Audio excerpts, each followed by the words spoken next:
of some of the crime that we see going on with some of the people that have come across the border.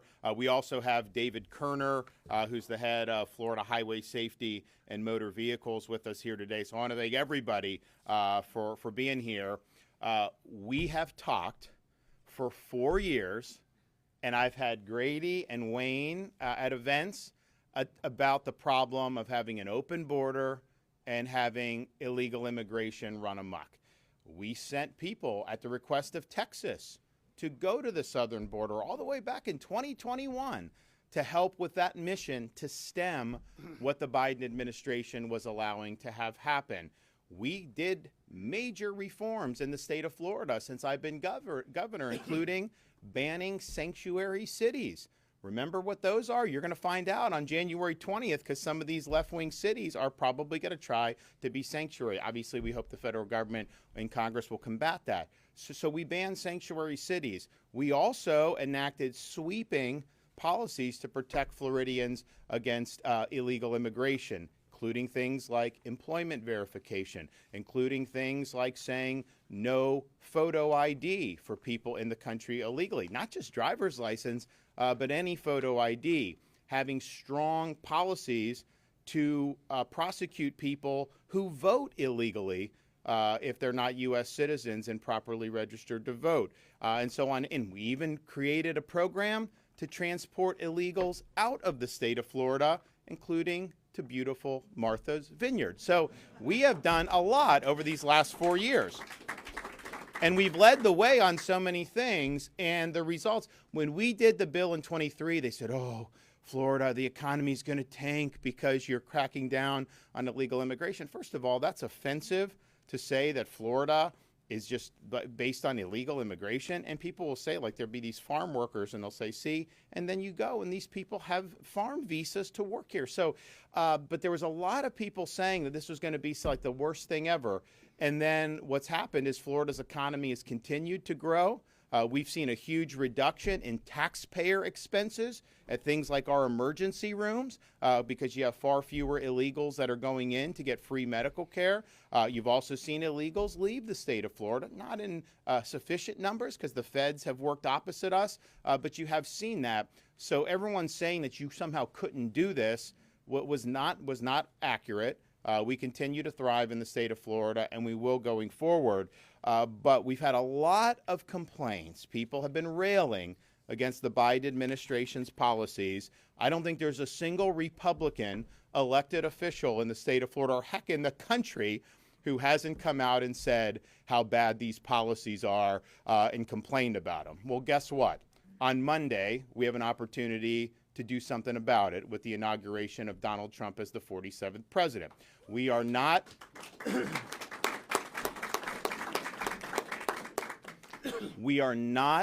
approaching the new administration in a lackadaisical fashion.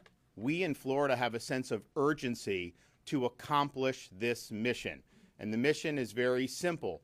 We need to end the illegal immigration crisis once and for all in these United States of America.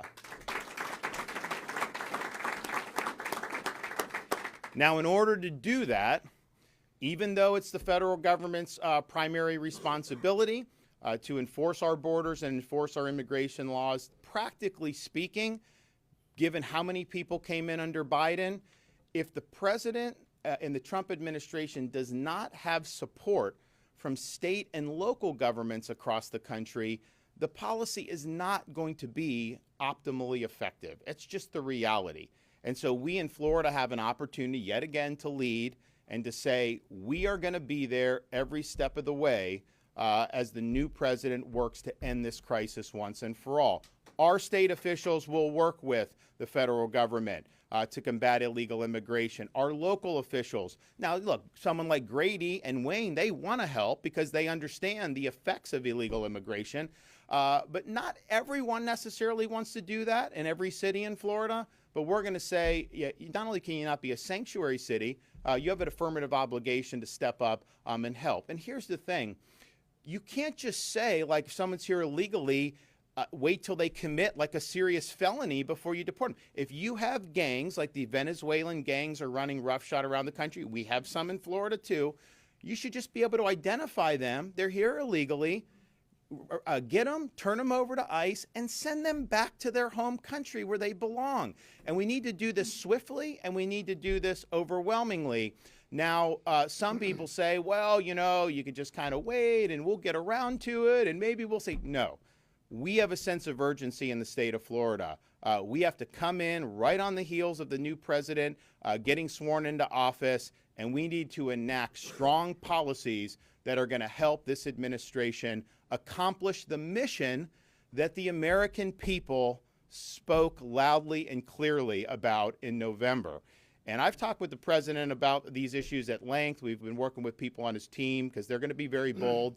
But the president himself told me, he said, you know, inflation was an issue. He's like, but I got elected because of the immigration issue and the border, and I'm going to solve it. And he is very, very intent on getting the job done for the American people. So we got to be ready, willing, and able to assist.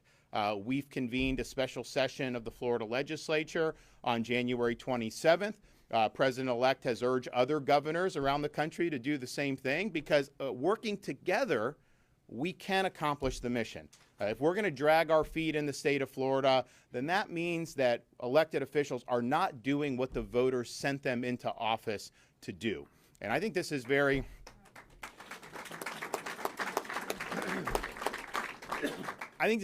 straightforward.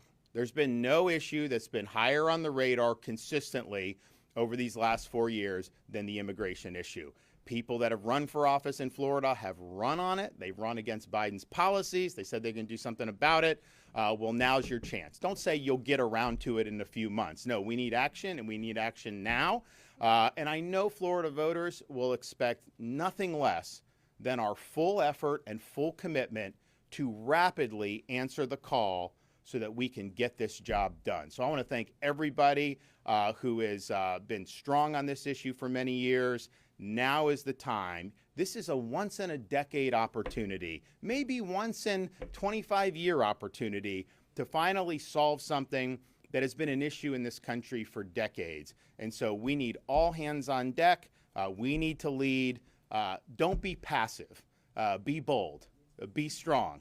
Make sure that you're out there doing. We got to go above and beyond the call of duty, not just act like this is any other time where we can just kick up our feet and kind of wait for things to happen. So in this legislative session, we know what's coming down the pike on January 20th. We've been in discussions with the policy people for the Trump transition.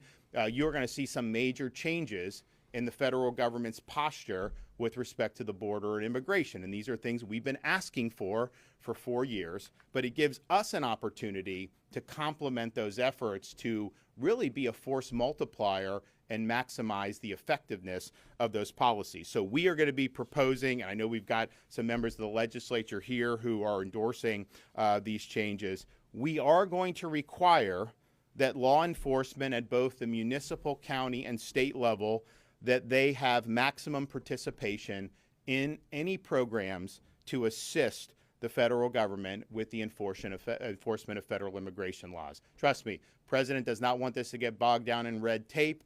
He understands. He wants to see the support.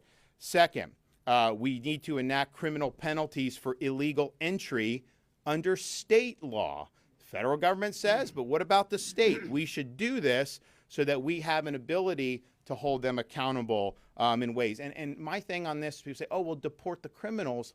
You know, the problem with that is if somebody is here and they're in a gang and they haven't committed a crime yet, are you just supposed to sit there and wait till somebody's victimized? No, your illegal entry into our state was a crime. We get that on the books, and then we send you back home where you belong. So we need to do that.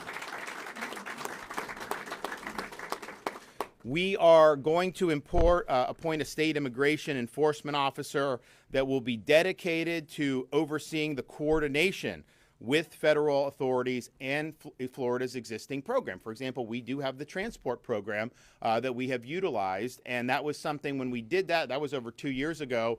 I think it was September of 2022, a lot of people were not talking about the border. Once they showed up in Martha's Vineyard, then all of a sudden people were, because they didn't think it would apply to them. They didn't care what was happening to border communities in Texas or how people came across the rest of the country and imposed burdens on communities. They didn't care about that. But once they had to deal with just 50, then all hell broke loose. And so we have that, but we want to be able to work with the federal government. This will be obviously different than Biden, because Biden would fly them in the middle of the night, not tell us about it, and then all of a sudden you'd have people, the feds would bust them all over God's creation. That's not going to happen this time with the Trump administration. We'll be able to work constructively together. We also want to make sure that we are expanding our existing authorities so that local and state officials are empowered, and the federal government would have to bless this, and I think they will. They should be empowered to detain and deport people who are here illegally. It should not be, well, we ran out of ICE beds, therefore you got to release somebody on the street and then they go out and create problems for our communities. That's not the way it works. So that is going to be really, really significant. We also need better gang enforcement. We've got to broaden the legal definition of gang-related activities so that it includes these groups of very dangerous illegal aliens, these Venezuelans. It's really, really bad. And think about it. When we had Hurricane, I think it was Helene. Yeah, Helene. Maybe it was Milton. No, Helene. We had Helene. It did a lot of damage to the west coast of Florida with the storm surge. You had people arrested in the Pinellas County beaches for looting.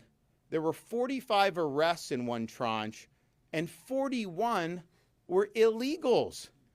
And it's like, why do we let this happen? Well, obviously, Biden wanted to let it happen. That's going to change, but we need to be there. If that happens, you work with the feds and you make it, you get it gone. But these are criminal rings of people that are basically leveraging and taking advantage of very weak Biden administration policy. And those days will come to an end. We also have to have reforms to education and voting rules to ensure we are maximally discouraging illegal immigration to come to the state of Florida in the first place. And we've done a lot of great stuff with that regard since I've been governor, whether it's no IDs, whether it's all these other things. But the one thing that's kind of still been out there, and this was enacted back in 2014, so it wasn't anything that I was involved with, but Florida gives in-state tuition for children of illegal immigrants. I'm thinking to myself, why would we give that tuition discount to people that are not even in the state legally? So we need to repeal that. We have to put Floridians first. And if you're going to do a discount on that, apply it to more bright futures for Floridians, for Pete's sake. Don't give it to illegals. We also need to require voter registration affirmation of U.S. citizenship and Florida residency. Now, when you do, so our Constitution, we did a ballot thing a few years back. You have to be a U.S. citizen to vote in Florida. So if you vote, you're not a citizen, we now have an election crimes unit in state government that goes after, and we've prosecuted people, and you should be prosecuted. Problem is, it shouldn't even come to that, right? So but when you sign up, you don't necessarily have to say, when you check that box that you're a U.S. citizen. So if we change that, then anyone that checks it, if it turns out they're illegal, it doesn't even matter if they vote at that point. They have committed the offense. That is going to have a huge deterrent impact. You go down to some of these areas. Like I remember one of the first people that was prosecuted who was illegal and voted. He admitted it. And he said, in Broward County, they told me I could vote, that it didn't matter. No, it matters. And so changing this will further discourage anybody who's not a Florida resident and U.S. citizen for voting. We also want to increase penalties for illegal aliens that commit voter fraud or provide false voter registration information when trying to vote. Again, if people know they're going to be held accountable, they're going to be much less likely to do it. Another way to reduce incentives. So what happens is people will come illegally because they can work more menial tasks but make a lot more money in the U.S. than they can in like a third world country. So they'll come, make money, and then they send money back in remittances to the host, to their family, friends, wherever, to the home country. We are going to impose ID verification for foreign remittances. So you have to show, it's like an e-verify for remittances. The money transfer company has got to run you through to make sure that you're lawfully able to be in the country and to send money outside of our country. That will be a huge deterrent for people coming to the state of Florida illegally. I think the Trump administration is going to do something on remittances, but I think they may need Congress to do some of that, and who knows whether Congress will ever do anything. So we have an opportunity to do it here in Florida, I think in a way that makes a lot of sense. And then finally, bail and flight risk presumptions. We want a rebuttable presumption that illegal aliens are, in fact, flight risks and to deny them bail when they are brought up on charges. So now is such a golden opportunity. And, you know, my thing is this, like, I'm very simple on this. Like, if I tell you I'm going to do something and then I have an opportunity to do it, I do it. I'm not going to tell you I'm going to do something and then not do it, right? That appalls me to see these guys who run for office, tell the voters what they want to hear, then they get in, it's like they get amnesia. Oh, you know, we campaigned on this, but we really got to do all these other things. No, this has been the central issue. This is arguably the most important issue that led to the results of the 2024 election.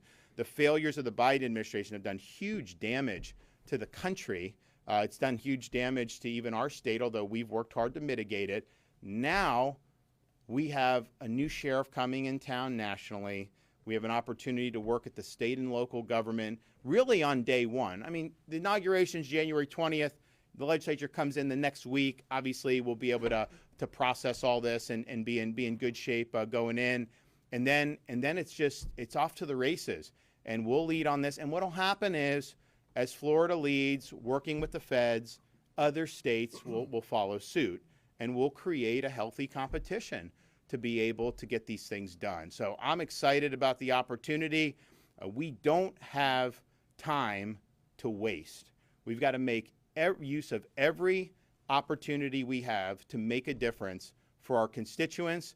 And on this issue, I can't find a single Republican who will publicly disagree with any of the things in here. This is what they've all been saying. That they say we need to solve the problem.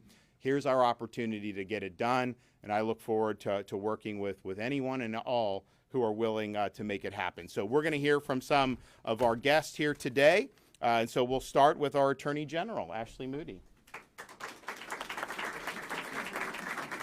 Thank you, and thank you for being here today to show support for the folks that wear a badge every day. And their jobs have been so much harder over the last 4 years.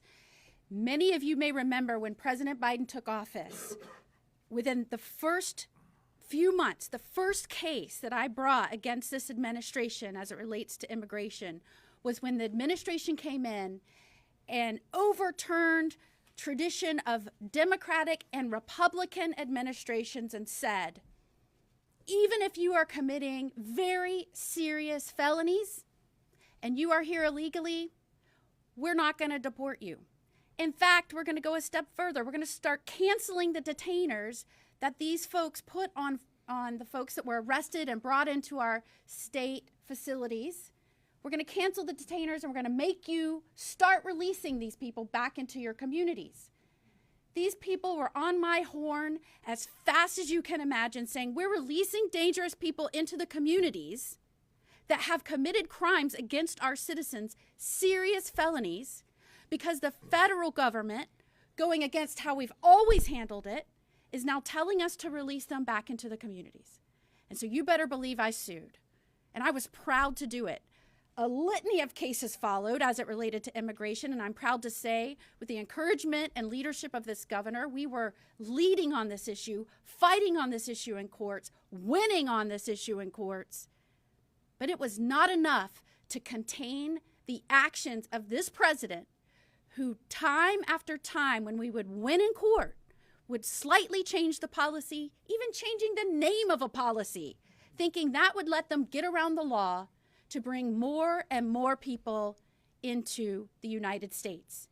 They would use terms that they said were legal immigration when it was illegal. And of course, the surge and the encouraged surge into our country promoted more and more illegal immigration, and you can use whatever number you want. I've heard 11 million to 20 million over the last 4 years. Let's take the 11 million number. 11 million people pouring into our country in the last 4 years. If that was a state, that would be a larger population than 42 of our states. Think about that. Think about what that does to your laws. Think about what that does to your law enforcement that have taken an oath to protect and serve. Think about that, what it does to your financial ability to sustain a state that is larger than 42 of your existing states. That's just people. The amount of fentanyl that flooded into our country killed 500,000 Americans just in the last 4 years. The number one killer of working age Americans, fighting age Americans, is fentanyl. And how do I know that this lethal substance is purposefully being pushed into our country? Because China uses it as a bargaining tactic, and this administration let them do it. We have to start running now, right now, today. Start planning, start getting ready. Get these folks ready to hit the ground running, to take the baton when it comes in fast from this administration, and get these folks that have been pushed into our country out. I have personally spoken with folks in the last few weeks who had their home invaded when they were home by folks with crowbars. They didn't care that they were there, here illegally. Just Saturday, someone that had crossed with no detection by law enforcement 2 years ago just raped, sexually assaulted, and kidnapped a 13-year-old girl here in Florida. These just happened in the last few weeks. I could list these on and on and on. When we tried to bring suit, we were frustrated by the courts because they said the federal government has this authority. They can do what they want. Can I tell you, as the state's top cop, I say that humbly, guys, you can't imagine how angry I was. Because the courts say on one hand, the federal government has all the authority, and when they drop the ball and don't do their jobs, they tie our hands from doing our jobs, and when we try to push back in court, they say we can't do that. That is incredibly dangerous. It's tying our hands and our feet and pushing us into the water. There's no chance of survival.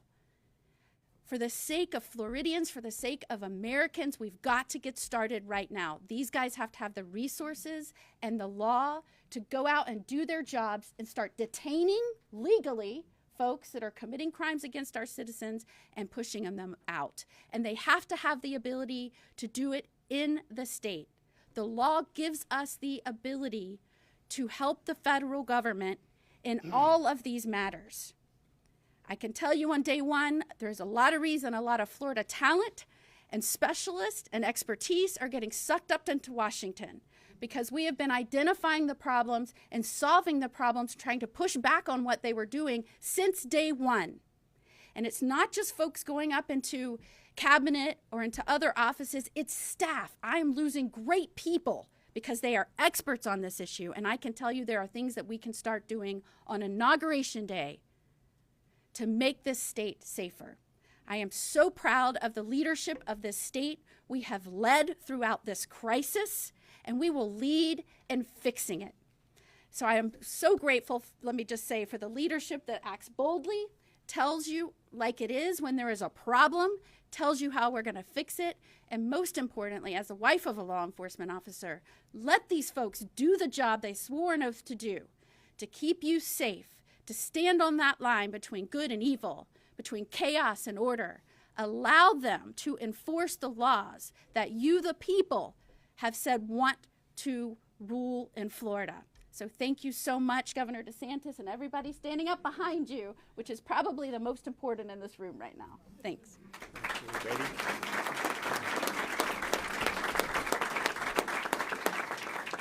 Wow, that's more than usual. The governor would be disappointed. We're in for a show today. The governor would be disappointed if I didn't have my cards. Do you Want me to know? step up and hold those for you while you're doing it? Yes. Sheriff Ivey and I put bad guys in jail. Our criminal justice system holds them accountable, and the federal government lets them into your neighborhood to rob and pillage and steal and rape and murder. Our governor is a leader. He's saying, look, the people of the state of Florida, the people of the United States of America, elected Donald Trump because Donald Trump said he was going to fix this illegal immigration issue, and our top priority is the illegal immigrants in this country that are committing crime. So I want to give you just a quick snapshot of why our governor is saying Florida needs to set the example for the other states to support the president to get rid of these criminals who are victimizing our people. How about Edie Grandos? He's not only here illegally, he killed a 21-year-old. He was leaving the scene of a crash, no driver's license, in Homeland, Florida. Think about that for a minute. We had another instance where we arrested a guy 4 times for no driver's license, and ICE never deported him. Oh, that's minor. And then he ran over someone on a scooter and killed them. Had he been deported for violating the law, that person riding the scooter would be alive and well today. And then there's Elmer Kennel. He's 24. 2 people died, and a 18-year-old high school girl will be injured with issues forever because he was here illegally from Guatemala, caused a car crash, and 2 people died. This is a snapshot. We could give you hundreds. Dorito Casto, he was deported 2 times. He came back, he had a crash on 1792, DUI manslaughter, after he was already deported 2 times. How about Ernesto Morales, who's 32? His hit and run killed a 5-year-old little girl when he ran into the rear end of her car on Highway 60. How about Arnaldo Paz, who's 39? He murdered a 74-year-old lady in Polk City. None of these people should have been here to have created these crashes and murdered these people. How about Juan Orgozo? He's 36, attempted murder. He did a home invasion and told the lady, "Shut up or I'll kill you." She was there. As the governor said, they didn't care that that someone was there. They wanted to go in and steal stuff. And then there's the frost-proof murder by Miguel Cazame, who's 47. Now, folks, that should shock your conscience. But how about this? We have one of our victims here today. Professional criminals out of Venezuela. They were arrested in New York, in the city, in the state, and not held accountable. They ended up here. They're very good, very experienced, very professional criminals. They would go to restaurants, and they focused on our Asian residents and business people. They would photograph the restaurant inside and out. They would identify the owners. They would stalk them back and forth to their homes. And when they patterned them, then they would break into their homes and steal and steal and steal. Of the 9 cases we charged these folks with initially, 7 of them were our Asian American friends. They were here illegally. The Biden administration didn't care. We talked about that. Now we've got a governor who said, look, the people have voted and we want to get ahead. We want to set a state model. Our Senate and our House are the best in the nation, and they're led by professionals that I have the highest respect for. We have to come together and set the state model that supports the federal model so that we get the illegal criminals out of this country.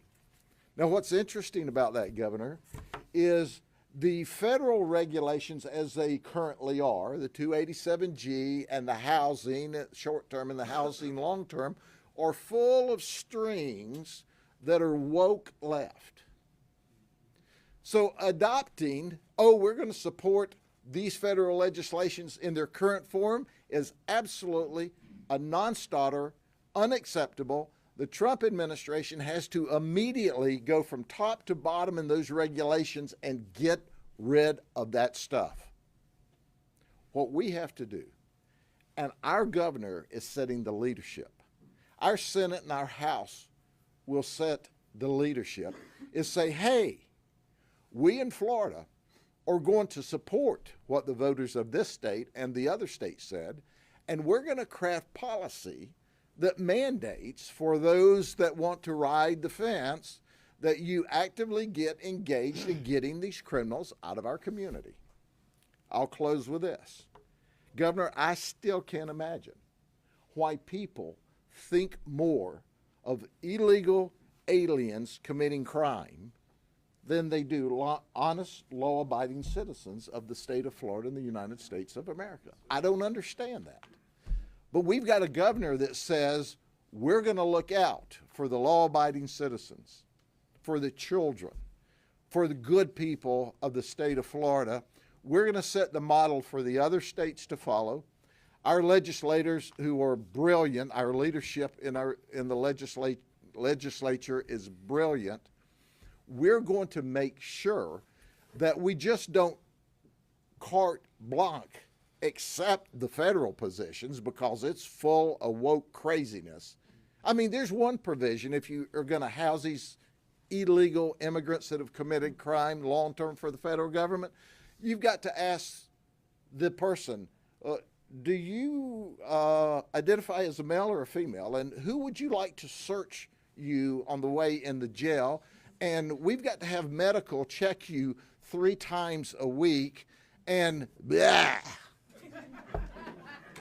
You know, just gag me with it. That's the craziness that's written into the legislation. So listen, those of you that are writing for the Trump administration, get that crap out and let us do what we do best. The law enforcement officers of the state of Florida will do their job. Our governor is the leader. Our governor is saying, now's the time and we're the place to set the example of how we can protect people and keep them safe in the free state of Florida. And I leave with this message. Southbound and down. Do it yourself. You can self-deport and avoid a lot of prison sentence. But it's time. Southbound and down. Thank you, Governor. Okay. All right, more visual aids than normal. So we got our money's worth this morning from Grady. Okay, Senator Ingolia. Good morning, everyone. First, I want to thank all the law enforcement for everything you guys do, and thank you. And I think I've died and gone to political heaven. Yes, give them a big round of applause. I think I've died and gone to political heaven being on stage with Governor Ron DeSantis and these two guys. This is awesome. Please take pictures so I can post them later. So you can hear a bunch of passion in my voice because I get very passionate about this issue. And the passion comes from the federal government and state legislatures in the past, not this one, not doing what they were mandated to do, what the people want them to do. One of the reasons why this governor got elected is because he listens to people, he knows what the issues are, and he's not afraid, and he's being bold, and he pushes those issues. And that's one of the reasons why everyone wants to move here to the state of Florida. President Trump, same thing. There's a mandate. One of the big issues that he ran on is illegal immigration and finally fixing illegal immigration. When he was in office the first time, there was a bunch of Democrat obstructionists who were just trying to stop him every way, every issue along the way. But a funny thing happened from then until now, and that was President Biden, who basically opened up the borders, and the immigration issue became absolutely untenable for everyone. Because we've seen what it's been doing in our communities and bringing fentanyl and gangs across, illegal immigrants in our communities that are being brought here by a federal government, settling in our communities and wreaking havoc, committing crimes, and I want to thank these guys for doing what they do. But here's the deal. This issue has been festering since the Ronald Reagan administration. And year after year and administration after administration, we keep on hearing the same thing, that we are going to fix it. We are finally going to fix it. We never get anything. Ronald Reagan tried a grand bargain and bargained with the Democrats to get comprehensive illegal immigration reform. He gave amnesty to some, but the reform never came. And ever since then, all we've seen is the illegal immigration population just continue to grow and grow and grow. To the point now, it's not a Republican issue, although it's probably one of our big issues. It is an American issue. It is an issue for all of Floridians, because when you look at the polling, you have a lot of Democrats, a lot of independents that are that care about this issue because they understand the consequences of not doing anything. Well, the time for not doing anything is over. That's why I love when this governor, when I work with this governor, when we passed Senate Bill 1718, which at that point and still is probably the strongest state-led illegal immigration bill that's ever passed. So much, and you guys would know this, but I was getting contacted from representatives and senators in other states asking, why did you do this? Where is the language of this? How can we copy this? Because at that point I said that, look, the federal government under the Biden administration wasn't standing up and doing anything. So the states were going to have to take upon ourselves and do it. So we passed it. Other states are trying to copy. But now we have an opportunity. We have an amazing opportunity because we know ahead of time that President Trump, on the first day of office, is going to issue executive orders to start the mass deportation of a lot of illegal immigrants, especially those that are committing crimes, especially those are the ones that came over the border in the last 4 years, and start to finally fix this problem. And then our response is what? We'll wait, we'll get around to it. Are we going to let other states take the lead? No. Florida does not take a backseat to any state when it comes to fixing the illegal immigration problem. We are going to lead on this.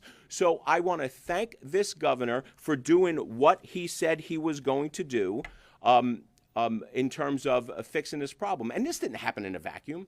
Did you think that Governor Ron DeSantis just woke up one day and said, "Hey, I'm going to hold a press conference. I'm going to talk about illegal immigration. I'm going to call a special session," without consulting President Trump? Obviously not. I know firsthand because I talked to this governor that he talks to the president a lot, and this is in coordination with the president. We cannot wait. We need to go on day one, ready on day one, so these guys can do their jobs. You know, the Biden administration for years were just literally tearing the walls down and fostering more and more illegal immigration. Now we're debating whether we want to do this now or wait. I think that's a question that it shouldn't even have to be asked and answered. We know this stuff has to happen now. So we should not hesitate. We should not equivocate. We should do everything we can, work hand in hand with the Trump administration through our great Governor Ron DeSantis and get this done. I think this, and I have a sneaking suspicion, and most of you think this, and the people who are listening to this right now, we need to stand with Governor Ron DeSantis on this. We need to stand with President Trump, and we need to stand against illegal immigration. Guys, thank you for everything that you do. Good morning, everybody. I had some notes that I was going to speak from, but Sheriff Judd asked me could he see him earlier, and he took all my speaking points. So, first of all, I want to thank Sheriff Judd and his team for hosting us here. Sheriff Judd is my great friend and certainly a leader for Florida sheriffs. I want to thank our governor, not only for today and for taking this stance, but for his unwavering stance in fighting crime and fighting illegal immigration across the country, sending great Florida resources to help fight the battle at the wall, at the border where it should be fought, instead of fighting it in our own backyards where we'd have to fight it if we didn't fight it out there. So certainly want to thank him and his team, our Attorney General as well. And then I want to thank President Trump for going through a living hell to become America's president. I will tell you that I'm excited about the next 4 years. The last 4 years, what we have seen is an administration that has opened the floodgates of illegals coming into our country. Nowhere else has America ever turned a blind eye to crime. Nowhere. But for some reason, illegal immigration, we not only turn a blind eye to it, we endorse it and fund it so that people can come into our country illegally. And to me, there's no greater slap in the face to those that came to our country the right way than to allow people to come to our country illegally. So this is the right time. We have gone through 4 years of illegals impacting our country. And I'm often asked, well, Florida's not a border state. I just checked again today, we're not. But here's what I can tell you. Every time that someone asks me that question, I respond with this.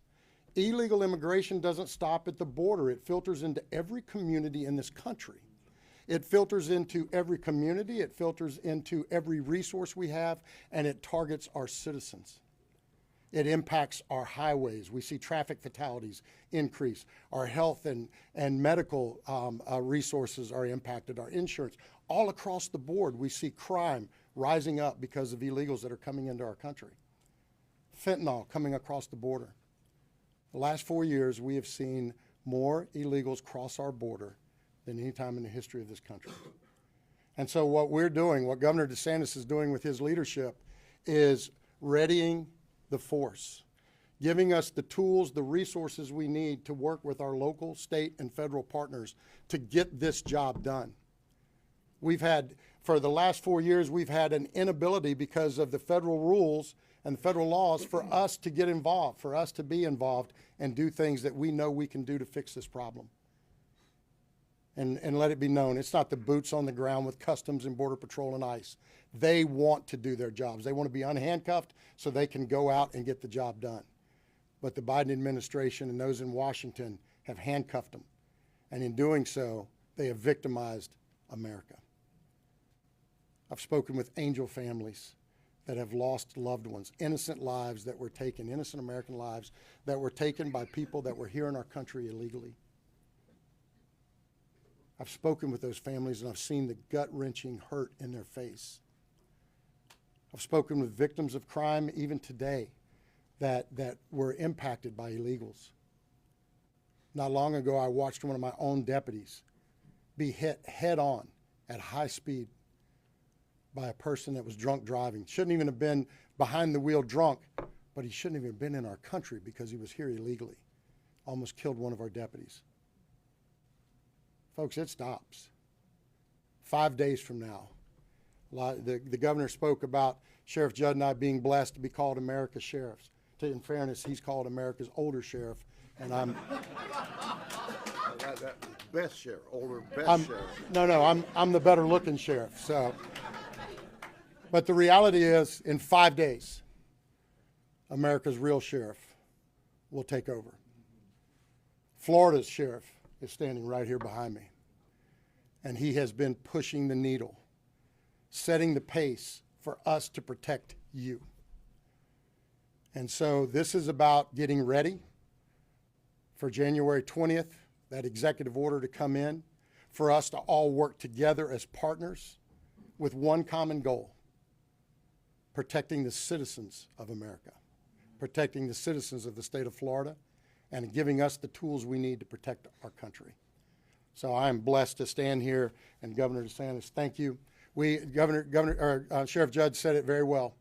We have a great team in Tallahassee. Our legislators in the Senate and House are awesome. They have helped put Florida in what we often refer to as the free state of Florida. What we're doing now is all of us working together to push the needle and let Florida be the leader in protecting America. That's what we're doing. Thank you, Governor. All right. Okay, Shubin, come on. You ready? No. Go ahead. Of course. All right, good morning, everyone. Thank you for having me here.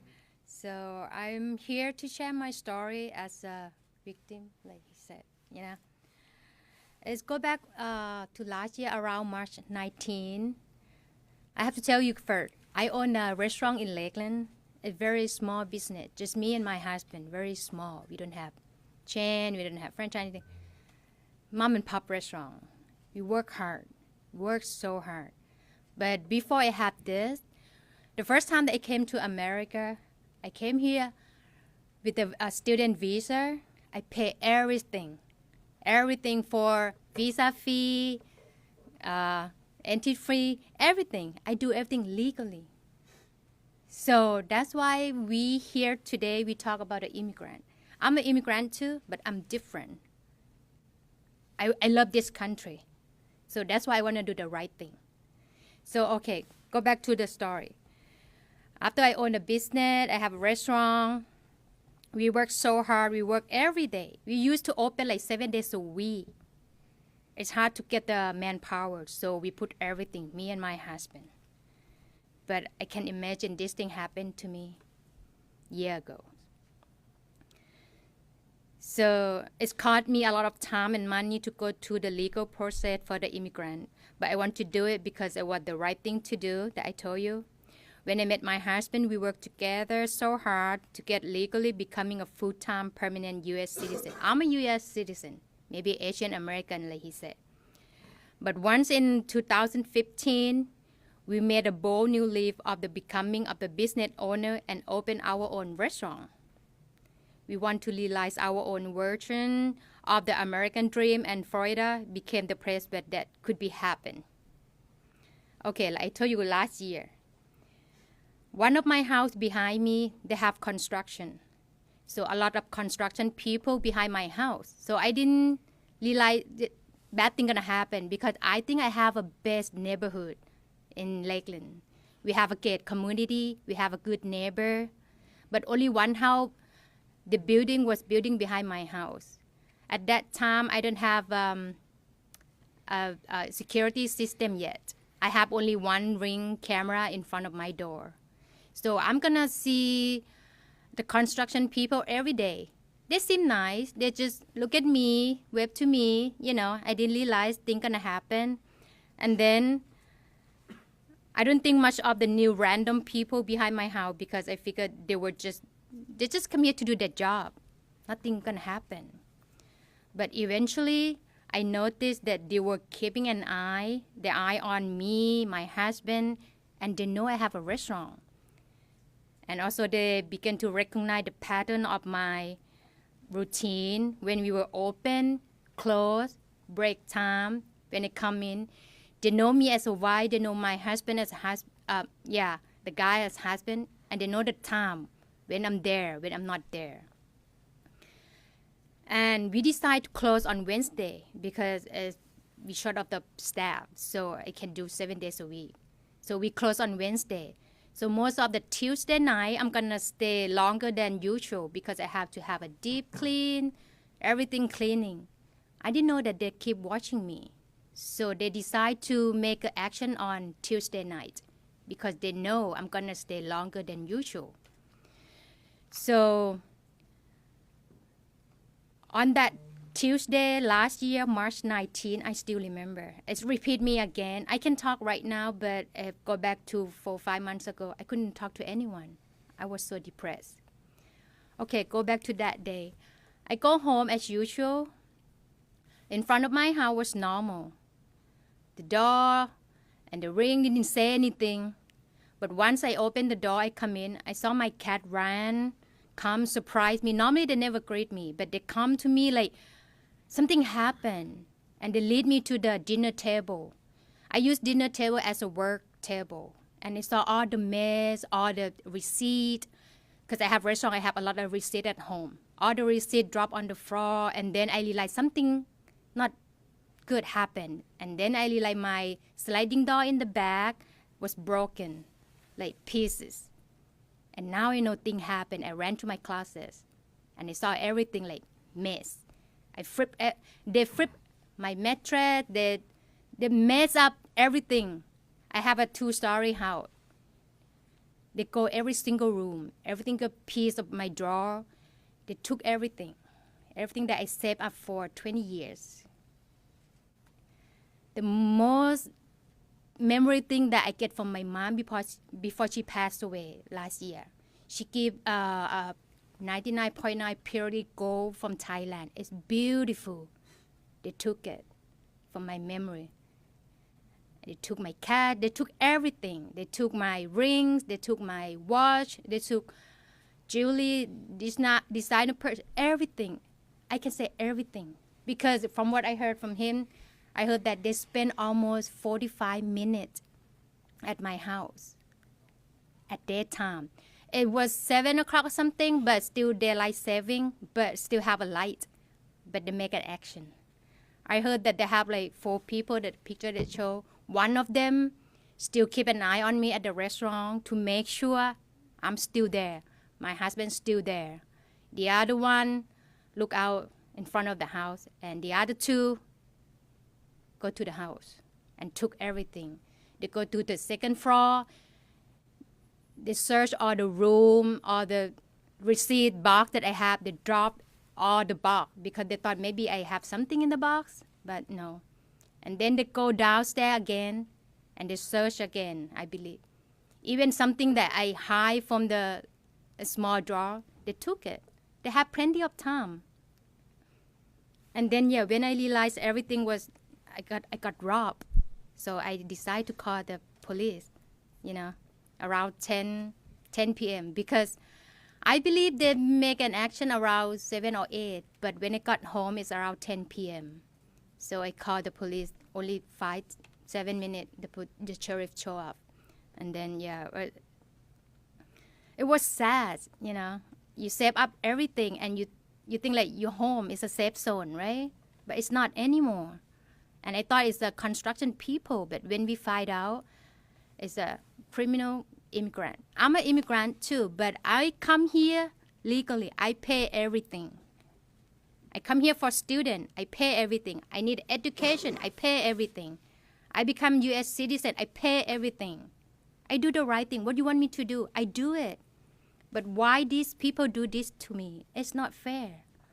That's why I want to make sure, like, January 20, right? You said, yeah, I want to make sure you guys completely seal the border. If they want to come, yeah, you pay, legally. But if illegal and you come to our country and do this, and now I know from my friend, I'm telling you, 2 weeks later, after it happened to me, it's happened to my friend's house who owned a restaurant in Winter Park. Just 2 weeks. But her house have a security camera, everything, but they keep an eye on her niece. Only 2 minutes, her niece didn't put the code. They get in and took everything.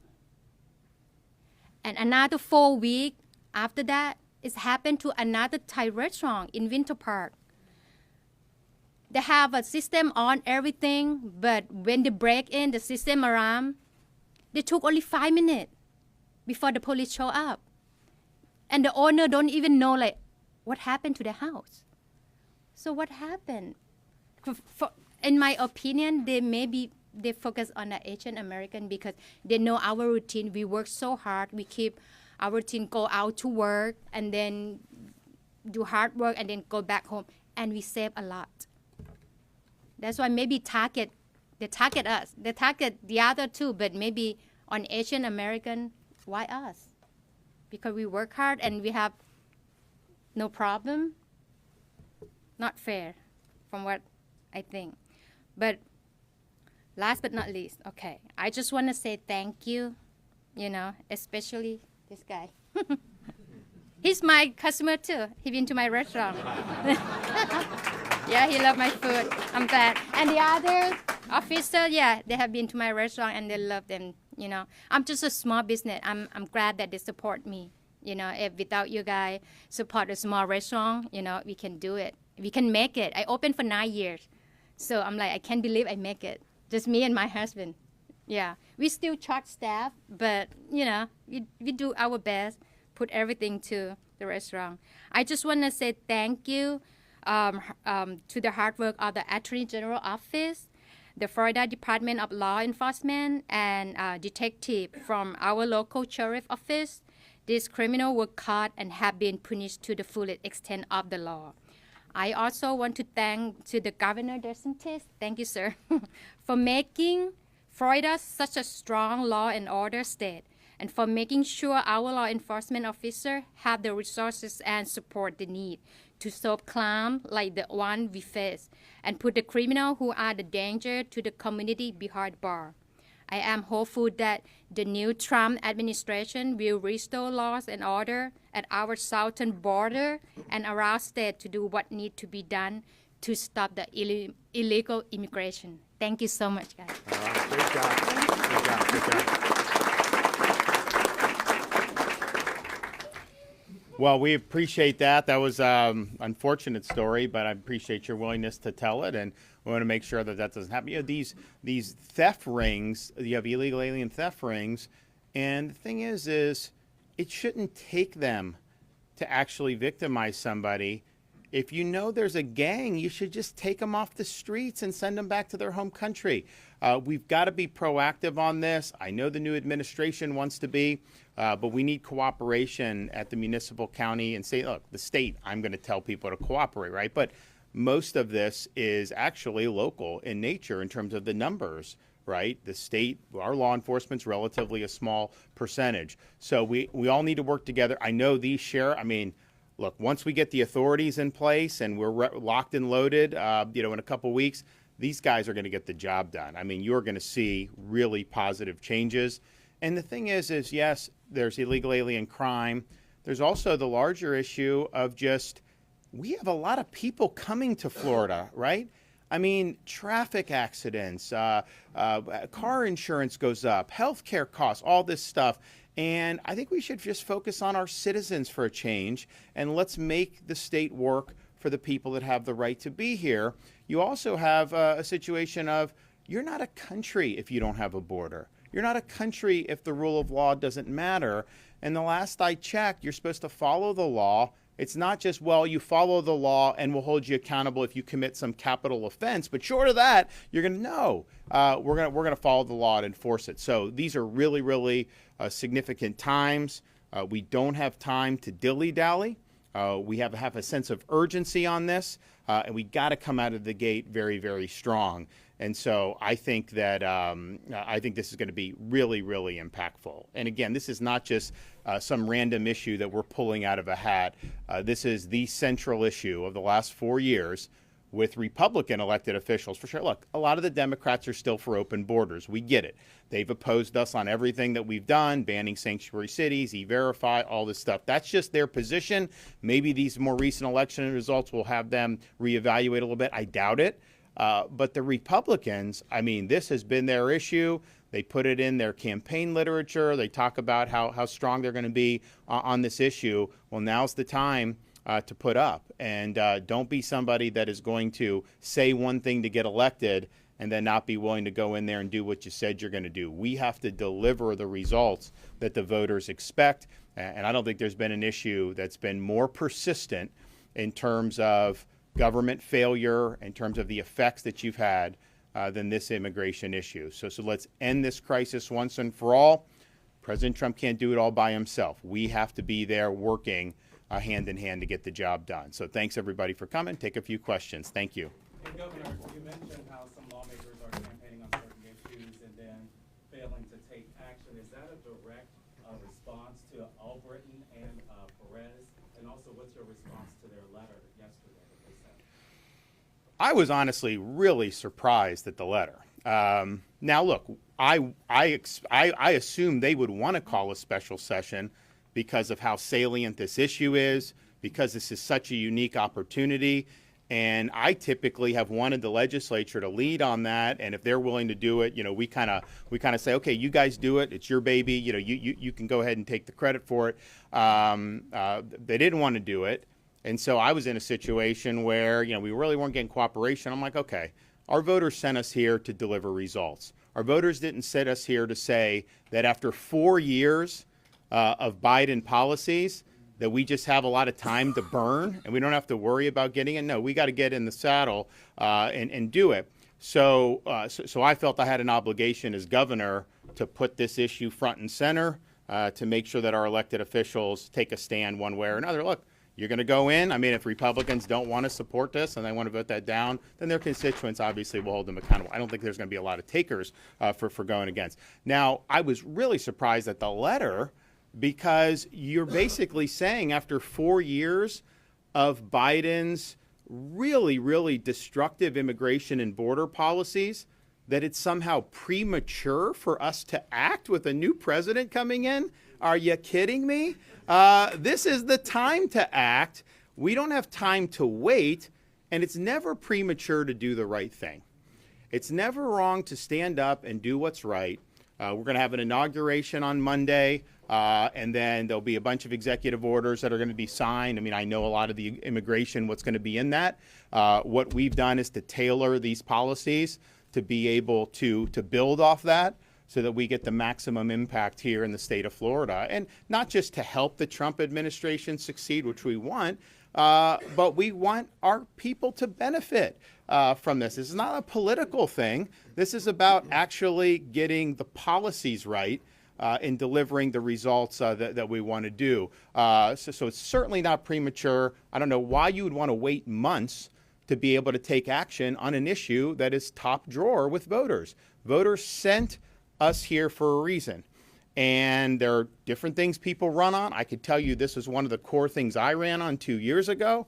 It's been the core thing that President Trump's run on, and guys like Blaze and Jay Collins have been running on this as well, and most of the people in the legislature. So I don't want to waste time. I think we got to get this done. I think we got to lead. And here's the thing. Even if you do all this great policy on the front end, it's not like you just snap your fingers and everything falls into place. You know, there'll be funding. There's going to be things. We need to get going. If you drag your feet for many months, maybe you don't even get funding till July, then how are we making the use of the time? And you know, President Trump's already served a term. He's got 4 years. We don't know what's going to happen after that.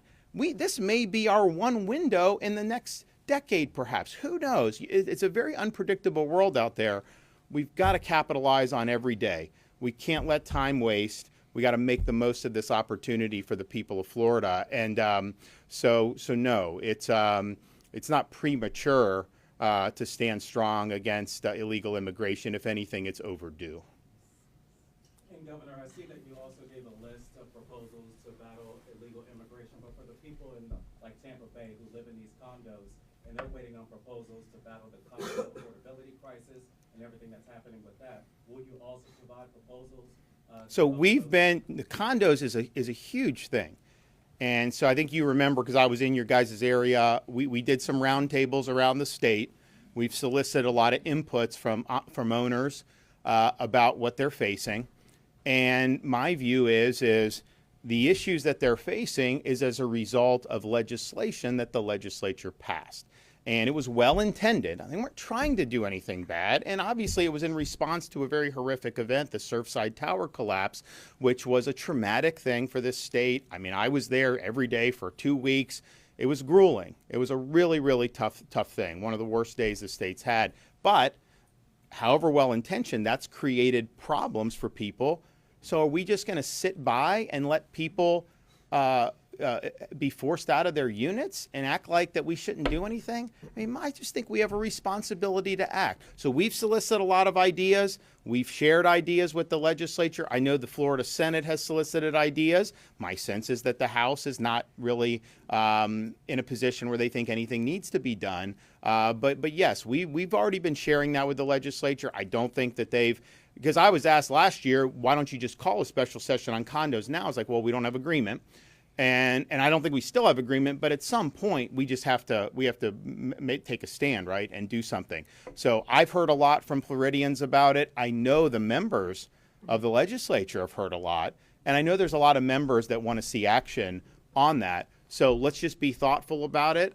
We are willing to listen to anything that the legislature wants to do, and obviously if they produce a product, I'll take a look at that and have to apply my signature as appropriate. But the condos is important, and so is the hurricane relief, by the way. If you're going to do, now maybe the legislature take the position that the farmers that really took heavy losses, that they should get nothing. If that's the position, then they should just say that. But if you're going to do that, why would you wait till July 1st? Why wouldn't you just do it now? You look at all the people along the coast, on the west coast of Florida, who are rebuilding their homes.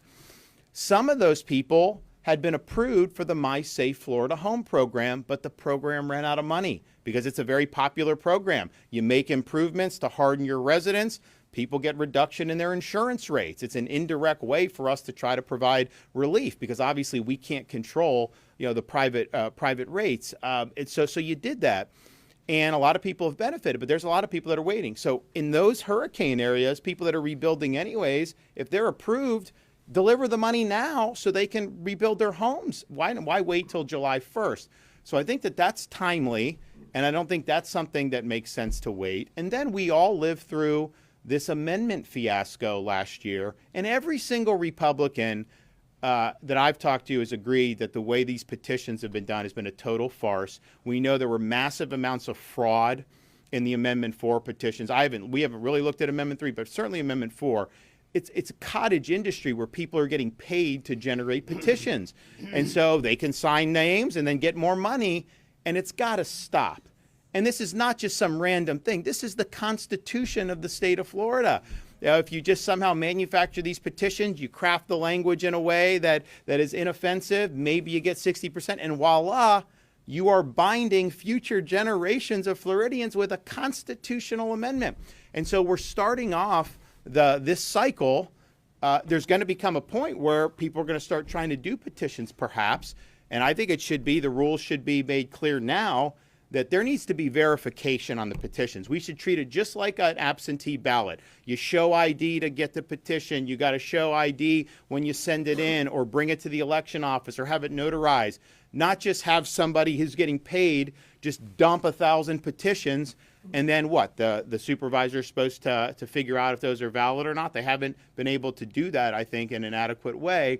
So we need to overhaul that. And I do think that that's time sensitive as well. So that's a larger issue about kind of the structure of government that I think is really important, because the stakes are high when you're talking about amending the state constitution. On the others, they're all clearly policy issues that are very, very time sensitive. I mean, do we want to have more of these theft rings running wild for an extra 3 or 4 months? Why would we want to do that? Who would think that's acceptable? And so they're saying, yeah, we want to do it. We just don't want to do it now. We want to wait.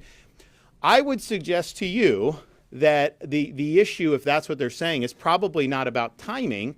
It's about substance and whether they actually would support some of this stuff. You get into a regular session, things are flying around, things fall out. I mean, just think about the fact that we've been asking for 5 years now to not have in-state tuition for illegal alien. And yet it falls out of the bills, right? Why does it fall out of the bills? So let's get it done. So this is all now front and center. So I think, the whole timing thing is not, first of all, waiting is worse for sure. But this will be really front and center. And I just think it's important. I just think it's important for people to go on record.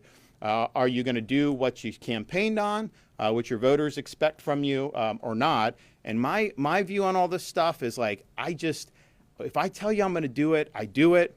I've pledged that we would lead on immigration. We have done that in Florida, but that's with Biden in there. Now we have a total new outlook on January 20th.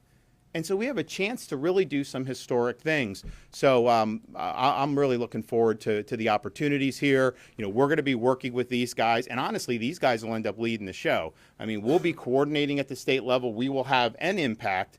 But the day-to-day, I tell you, if we get these policies enacted in 2 weeks, these illegals are not going to show up in Polk County. They're not going to show up in Brevard County. It's just not going to happen, because they'll see that it ain't going to work for them. And it doesn't work well now, because these sheriffs will take action, but they are limited in their authorities, as they've talked about. The Biden administration will release people, or they won't pick people up. Well, it's hard if they don't have any additional legal authority. They can't just hold somebody if they don't have authority to do it. So we're going to definitely change that, and I think it's going to be a really, really positive thing. Yes? Just a question, Governor. If you enact legislation like some of these policies are proposing ahead of, say, policies put in place by Congress, are you not afraid that it could result in some lengthy legal challenges and battles that would be costly? So first of all, his orders are coming on January 20th. This session was called for January 27th. So the idea that we're preempting is a total non-starter. We know how to read a calendar. We know you don't put the cart before the horse. But we also know what's going to be in these orders, because we've been coordinating with this. And so we will be able to digest. I don't think there's going to be anything in there that we're going to be surprised about. but we'll have January 20th and those ensuing days to digest and see. But I can tell you this is tailored to know, to anticipate what we know is coming down the pike. And yes, could you have argued doing this the week before that it's better just wait to actually him get in? Maybe you could have done that, although, you know, I don't think there will be legal. I mean, there's going to be legal challenges regardless, but the timing of it, if it's before or after or 5 days after or a week after, that's not ultimately going to be what's germane. They're going to shop this to liberal judges, just like they did in Trump's first term, just like they do with every policies we do. Some liberal judge will likely bite. We appeal. We usually win on appeal, and then that's that. So that's inevitable. Anytime you're leading on issues, the reality is that the left will bring lawsuits, and we've seen it. I mean, we won the Disney lawsuit. We just won the Andrew Warren removal lawsuit. We won Monique Worrell lawsuit. She tried to go to the Florida Supreme Court. We won the lawsuit on the education. So we've won all these, or almost all of them. But that is inevitable. And I can tell you, the left is gearing up for the Trump agenda. They're going to file lawsuits in Hawaii and find some liberal judge to try to get the liberal judge to stop the policy nationwide, just like they did in the first term. So you're going to see them try to use the courts to stop the agenda. And I think the Supreme Court's in a better spot now than it was 4 years ago or 8 years ago. So I don't think they're going to be as successful, but they will absolutely do that. No matter what is done, you will absolutely see legal challenges. But some of this stuff, I mean, there's nothing in the Constitution that requires you to provide in-state tuition to illegal aliens. I mean, let's get real here. We can roll that back. There's nothing in the Constitution that says that you shouldn't have to pledge that you're a U.S. citizen before registering to vote, which of course qualifies with Florida law. There's nothing in the Constitution that would prohibit us from going after these illegal alien gangs before they victimize people so that they can be repatriated to their home country. And obviously, not only is there nothing in the Constitution or law that would prohibit cooperation with state and local law enforcement and the feds, they have a whole program that's designed to do that. And yes, any of the regulatory overreach that Biden's done, Trump administration is going to pare that back. They understand that we got to focus on the task at hand. So I'm optimistic you're going to see a lot of stuff happen, and I also think you will see more states get into the fight. And this is not unusual. Florida usually is the first one out of the gate on things, and once people see that it can be done, then we seem to get more. So I think you're going to see a lot of that, and it's really going to be, a sea change potentially. Within the next couple of weeks, you're going to see such a sea change from where we were 4 years ago when Biden was signing executive orders to open the borders, and then states like us were scurrying to try to protect our citizens. Your take on the so-called homeless camping ban and the reluctancy of many municipalities to enforce it? We are not going to permit our streets, our parks, and our public places to become homeless camps. We are not Los Angeles. We are not San Francisco. We are not New York City. So we are going to make sure that we're putting our people first. We did craft legislation. I do think there's been a Supreme Court ruling since then that probably has cleared the way for us to be a little stronger on how that was done. And that the original bill was written based on some existing precedent, even though we didn't agree with it. I think the legislature was like, well, we want something that's going to stick. So there may be even more that they could do to tighten that up. But you cannot have homeless impinging on the rights and freedoms of people throughout the state of Florida. There's shelters, there's other things, but at a minimum, it has to be kept out of overrunning the streets and the parks and the businesses. We've seen when states allow that to happen, it really snowballs. It creates a really bad situation. And I remember, because not that it was ever great, but like in LA, when it really started getting bad 4 or 5 years ago, I remember people say, like, there'd be homeless everywhere. And sure enough, you're like on Sunset Boulevard, and there's a camp of homeless right on the side of the street.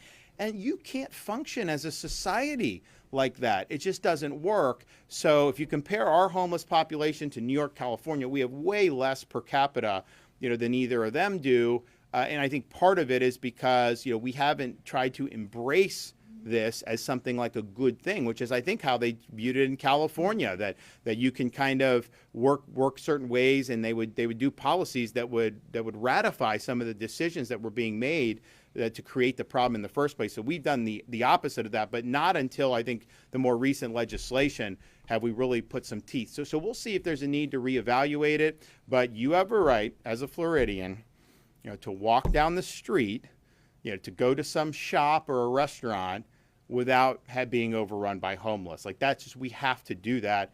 And you can deal with the people that end up homeless with compassion, and there's things that we can do potentially to be helpful, but simply allowing these places to get overrun, that's just a non-starter, and we're not going to let that happen in the state of Florida. Okay. Governor, with Senator Rubio's confirmation happening today, is there any announcement coming this week about who is set to replace him, since he's most likely a shoe-in?